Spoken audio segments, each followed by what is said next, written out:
Pemirsa, berdasarkan hasil perkiraan musim kemarau dari Badan Meteorologi, Klimatologi, dan Geofisika, Provinsi Bali mengalami kekeringan dalam kurun waktu yang cukup lama dan berpotensi menimbulkan kekurangan air bersih, kebakaran hutan, dan lahan. Karena itu, penjabat Gubernur Bali, Sang Made Mahendra Jaya menyikapi hal tersebut dengan mengeluarkan keputusan Gubernur Bali mengenai penetapan status siaga darurat bencana kekeringan, kebakaran hutan, dan lahan di Provinsi Bali.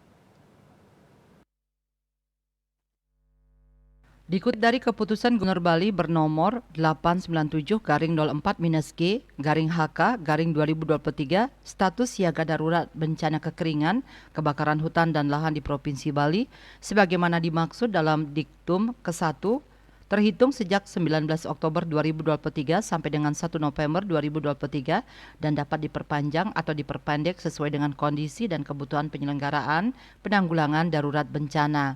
Selanjutnya, segala biaya yang timbul sebagai akibat ditetapkannya keputusan gubernur ini dibebankan pada anggaran pendapatan dan belanja negara, anggaran pendapatan dan belanja daerah semesta berencana Provinsi Bali, anggaran pendapatan dan belanja daerah Kabupaten Kota Sebali tahun anggaran 2023, dan sumber pendapatan lain yang sah dan tidak mengikat sesuai dengan ketentuan peraturan perundang-undangan. Keputusan gubernur ini mulai berlaku pada tanggal ditetapkan. Kepala Pelaksana Badan Penanggulangan Bencana Daerah BPBD Provinsi Bali Imade Rentin mengatakan penetapan status siaga darurat mengacu pada pasal 23 PP nomor 21 tahun 2008 tentang penyelenggaraan penanggulangan bencana.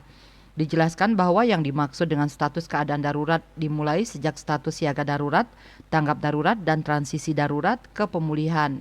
Pada saat status siaga darurat ini ditetapkan, BPBD mempunyai kemudahan akses antara lain untuk pengerahan sumber daya manusia, peralatan dan logistik termasuk dalam pengadaan barang, jasa, serta komando untuk menugaskan instansi lembaga terkait.